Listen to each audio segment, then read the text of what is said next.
Hey Mark, it's Kelvin. I want to show you basically sort of a quick overview of how I do my textures.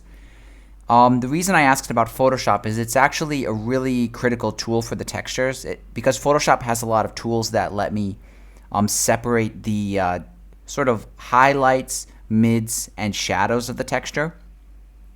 So basically what I do is I'll start with a high resolution scan of the paper texture in Photoshop. And then what I need to do is figure out how to separate this into three different images. So then I take those three different images of this texture and then I import it into Procreate and then I sort of merge those back together. But I'll explain that a little bit later. So I've got my paper texture here. I'll handle the highlights first. So I'll make a PNG image that is only covering the highlights. Everything else is just transparent. And I think the best way to do that is to make a copy of the paper texture. So I'll do Control J. Yeah, that'll make a copy of it. I'll go over to Adjustments and then Levels. And I want to adjust the levels so that the highlights become sort of more extreme. And then the mids and the darks sort of merge together. So I think that pretty much covers it. Yeah, so it just sort of brings out the highlights. Let me zoom in here. So you'll see this area is technically a highlight. And when I turn that on, you can see it becomes sort of accentuated, I guess, sort of exaggerated maybe. And the reason I do it this way is because I want to just isolate the very tip of the highlights of the paper texture. So now I need to make it black and white. So I'll do Image, Adjustments, Black and White. Okay, that's pretty good. Maybe I want to adjust it again to see if I can continue to sort of accentuate those highlights. So I'll raise the contrast. Something like that. And maybe I'll do the levels again. I don't want to use just the threshold filter because it's too extreme. So we'll do the levels again. We'll see what we can come up with. I don't want to make the mistake of extending the highlights into the midtones or the shadows. I want to really isolate those highlights. So I just have the very tip of them. So there we go. I think that's just the very tip of the highlights. There we go. Okay. So now I'll zoom out here and I'm going to turn off the regular texture and turn on my heavily modified one. And now we've reached our first problem that often happens. And this is why I need to do a lot of my own paper scans. I can't just buy a scan. For example, this is one I bought online. You know, it's not done very well. Something is wrong here. So it's not consistent. The texture of this paper should be more consistent. There shouldn't be like darker areas here and lighter areas like here. It'll probably be okay. But if you do have your own scanner, it's worth doing it carefully, doing it well, making sure you have a good original paper that you're scanning so you get a really consistent result. But I want to turn this image so that the white areas stay pure white, but the black becomes transparent. And the closer the black gets to the white in terms of going through the grayscale, I want that to be increasingly opaque until it gets to pure white where it's 100% opaque. And Photoshop has a built-in thing that will actually do this more or less automatically. So I'll make a new adjustment layer, a solid color. It's going to be white. Make sure it's totally pure white. There's no tint or anything. And then I'm going to turn off that adjustment layer. Then I'll select the mask for that adjustment layer and I'll go to Image and then Apply Image. And it's going to like take a copy of this this crazy black and white texture here and make it as a mask to that white fill. So there we go. So if I turn this on, all I have left is basically it's like I explained before. When you mask something, the degree of opacity or the degree of transparency is correlated to the dark and the white, and everything in between, all the grayscale, becomes varying levels of transparency. So by doing this masking technique on the white, I can hide that texture, and you can see I have the very tippy top of the white highlights, And I'll export this as a PNG and then drop this into Procreate in my watercolor texture document, a brand new one with no texture at all. I'll drop this in, and this will be the layer that covers the highlights. So I've got that handled. Now what I do is then I go back to my original texture, and now I need to do the midtones. Fortunately, the default image, unedited, the paper texture completely unedited, perfectly has all the midtones that we need to worry about. And since the midtones and the dark is going to be projected onto the watercolor illustration to apply the texture, it's going to be doing that with multiply or color burn. So in that case, I don't have to do this crazy masking technique. That's exclusively for the highlights. You only have to do that with the highlights. For the midtones and the shadows, just export it as a normal image like this, and then apply it in the texture group as a by multiply or by color burn, and that will just knock out all the white automatically, basically doing this automatically. So then the next thing I do is I need to grab the shadows, and there's a couple ways to do that. Maybe the easiest way is, again, starting with the texture like this. I'll make a copy of it, do Control J or Command J, and then I'll mess with the levels and try to bring out some of the shadows, the very bottoms of the shadows. So the most darkest areas, I want those to be pure black, and then the rest of it I want it to be pretty light. So we can mess with the levels and kind of bring that out.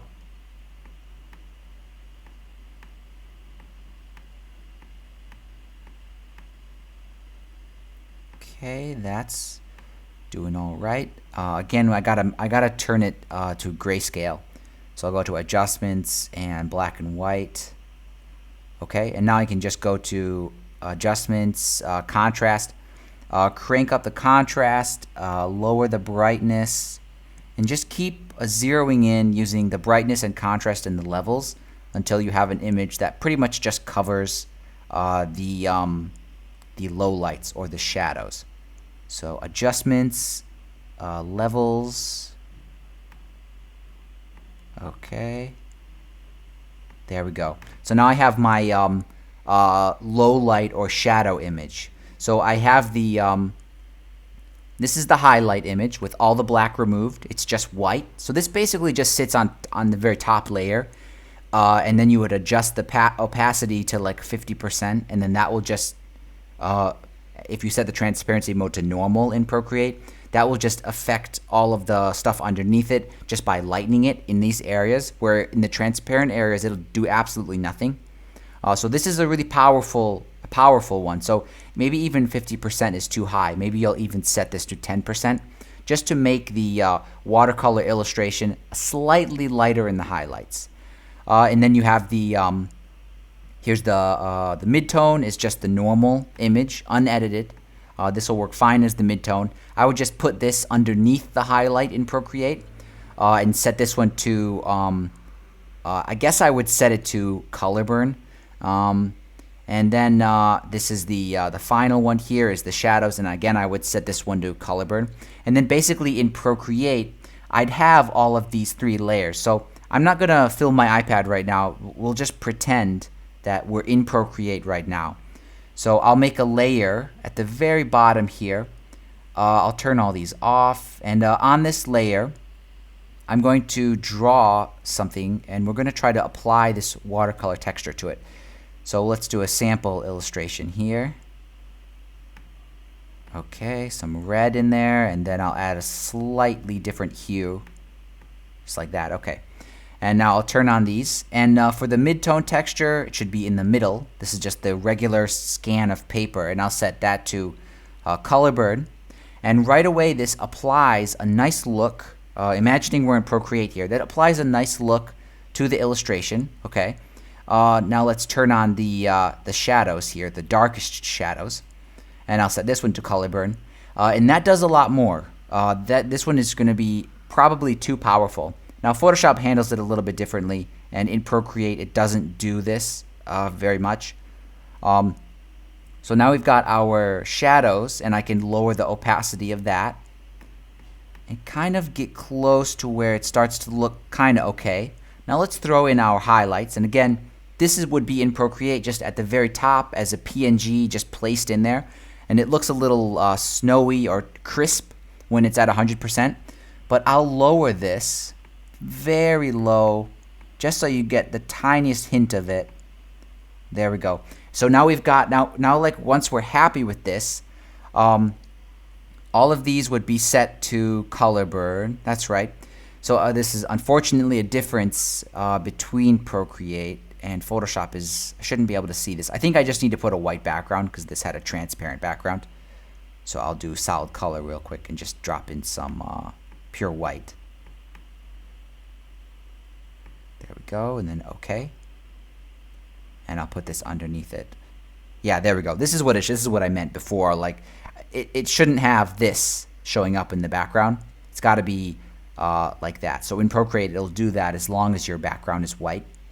So there we've got our texture handled correctly for the colored areas. Now we need to create like a separate texture for the background, which is in this case now it's pure white. So I'm going to use the, remember the regular untouched paper texture that I'm using for the midtones? I'll make a duplicate of that, and I'll put that on top of everything else, and I'll set that to darker color. Yeah, in Procreate, I think it's also called darker color, and it has the exact same effect. It only seems to apply that texture onto pure white. And this means now in our watercolor texture, we have the advantage where we can sort of like turn off the background and export just this. It's easier to isolate if we don't have to worry about that paper texture. So there we go. That's our no background option, on, off, like that.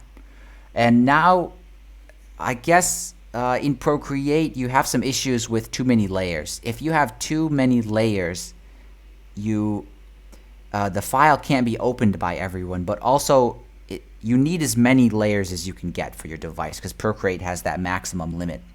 So now if we go through these and we check the transparency mode, so for the highlights, it says normal. For the midtones, it says color burn, and this one, it says color burn.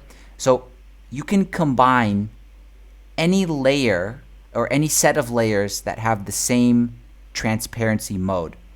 So I cannot do anything with this texture, the one that's set to normal, the very highlight. So that just has to be a layer. There's no way of compressing that. But these two, these are both color burn. I can crunch those together. And what you do is you'd make a duplicate of each one in Procreate. Set them up like this maybe. There we go. And I'll turn the duplicates off, and I'll work with the originals here. And I'll set those in Procreate to multiply, and then multiply. And then I would merge those together in Procreate, so merge layers. In Procreate, you just sort of pinch them together. It's been merged. So now what I'll do is I'll set this again to color burn and see what it looks like. It's different. It's obviously going to be different because we've been messing with it, we combined it.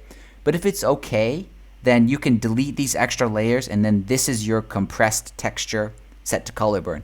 But if it's not quite right, like you're looking at this and you're like, well, I preferred how it looked before. I wanted to have more stronger shadows. So again, that's why we made duplicates.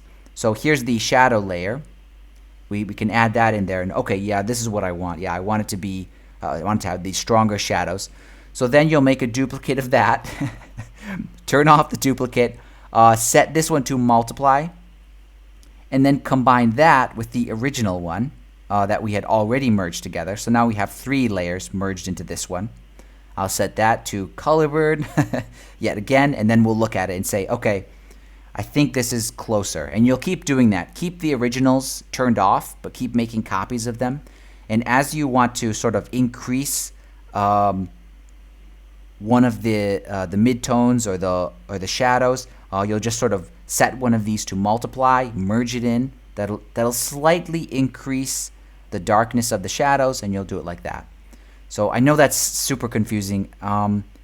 It's just any layer that has any set of layers that have the same transparency mode can be combined. Just sometimes you don't know what it will look like when it's combined.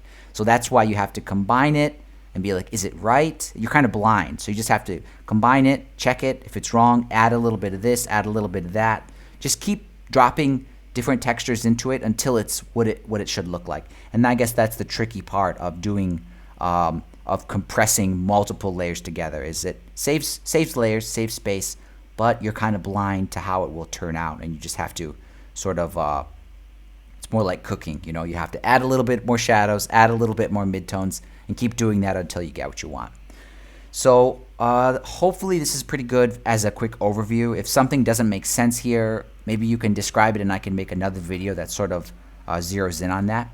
But I will compress this Superlog video and then I'll email it to you in a minute.